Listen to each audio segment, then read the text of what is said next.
राधे राधे प्यारे भक्तों, श्याम सदाशिव चैनल में आप सभी का स्वागत है। आज हम आपके लिए लेकर आए हैं बृहस्पतिवार की दूसरी कथा। तो आइए सुनते हैं। एक दिन इंद्र बड़े अहंकार से अपने सिंहासन पर बैठे थे और बहुत से देवता गंधर्व किन्नर आदि सभा में उपस्थित थे। जिस समय बृहस्पति जी वहां गए तो सब उनके सम्मान के लिए खड़े हो गए, परंतु इंद्र गर्व के मारे खड़ा न हुआ। यद्यपि वह सदैव उनका आदर किया करता था। बृहस्पति जी अपना अनादर समझते हुए वहां से उठकर चले गए। तब इंद्र को बड़ा शोक हुआ कि मैंने गुरु जी का अनादर कर दिया है, उससे बहुत बड़ी भूल हो गई है। गुरु जी के आशीर्वाद से ही मुझको यह वैभव मिला है, उनके क्रोध पर यह सब नष्ट हो जाएगा, इसीलिए उनके पास जाकर उसे क्षमा मांगनी चाहिए। ऐसा विचार कर इंद्र अपने स्थान से चल दिए। बृहस्पति जी ने अपने योग बल से यह जान लिया कि इंद्र क्षमा मांगने के लिए यहाँ पर आ रहा है। क्रोधवश उसने भेंट करना उचित न समझकर अंतर ध्यान हो गए। जब इंद्र ने बृहस्पति जी को न देखा तो निराश होकर लौट गए। तब दैत्यों के राजा वर्ष वर्मा को यह समाचार देती थी हुआ तो उसने अपने गुरु शुक्राचार्य को आज्ञा से इंद्रपुरी की चारों तरफ से घेर लिया। गुरु की कृपा न होने के कारण देवता हारने व मार खाने लगे। तब उन्होंने ब्रह्मा जी को विनय पूर्वक सब वृत्तांत सुनाया।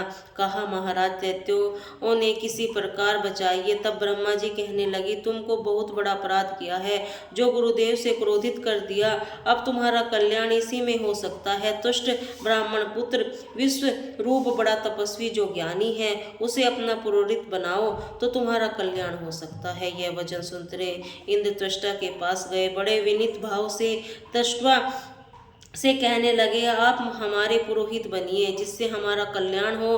तब त्वष्टा ने उत्तर दिया, पुरोहित बनने से तपोबल घट जाता है, परंतु तुम बहुत विनती कर रहे हो, इसीलिए मेरा पुत्र विश्वरूप पुरोहित बन तुम्हारी रक्षा करेगा। विश्वरूप से पिता की आज्ञा से पुरोहित बनकर ऐसा नित्य किया कि हरि इच्छा से इस वर्षवर्मा को युद्ध में जीतकर इंद्रासन पर स्थित हुए। विश्वरूप के 3 मुख थे। एक मुख से वह सोमपल्ली लता का रस निकालकर पीते थे, दूसरे मुख से वह मंदिरा पीते, तीसरे मुख से अनादि भोजन करते थे। इंद्र ने कुछ दिनों के बाद कहा, मैं आपकी कृपा से यज्ञ करना चाहता हूँ। जब वह विश्वरूप की आज्ञा अनुसार यज्ञ आरंभ गया, दैत्य ने विश्वरूप से कहा, तुम्हारी माता दैत्य की कन्या है, इसी कारण हमारे कल्याण से निर्मित वह आहुति दैत्यों के नाम पर भी दे दिया करो। अति उत्तम बात है। विश्वरूप ने यह दैत्य को कहा। मानकर आहुति देते समय दैत्य का नाम धीरे से लेने लगा। इसी कारण यज्ञ में देवताओं का तेज नहीं बढ़ा। इंद्र ने वह वृत्तांत जानने से क्रोधित होकर विश्वरूप से 3 सर काट डाले। मदपान करने वाले भरवा, सोमपल्ली पीने वाले से कबूतर और अन्य खाने वाले मुख से तीतर बन गया। विश्वरूप के मरने से इंद्र का स्वरूप ब्रह्म हत्या के प्रभाव में बदल गया। देवताओं ने 1 वर्ष पश्चाताप करने पर भी ब्रह्म हत्या का वह पाप न छूटा, तो सब देवताओं ने प्रार्थना करने पर ब्रह्मा जी बृहस्पति सहित वहां आए। उस ब्रह्म हत्या के 4 भाग किए, जिससे कि 1 भाग पृथ्वी को दे दिया।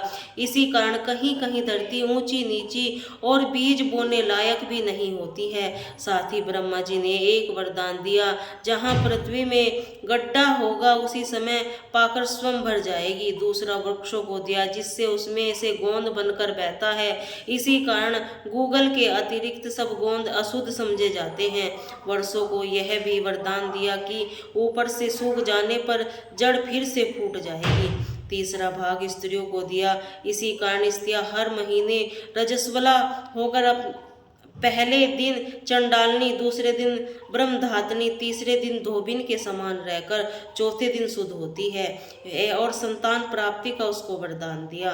चौथा भाग जल को दे दिया, जिससे फेन और सिवाल आदि जल के ऊपर आ जाते हैं। जल को यह वरदान भी मिला, जिस चीज में डाला जाएगा वह बोझ में बढ़ जाएगी। इसी प्रकार इंद्र को ब्रह्म हत्या के पाप से मुक्त कर दिया। जो मनुष्य इस कथा को पढ़ता या सुनता है उसके सब पाप बृहस्पति महाराज की कृपा से नष्ट हो जाते हैं। बोले बृहस्पति महाराज की जय।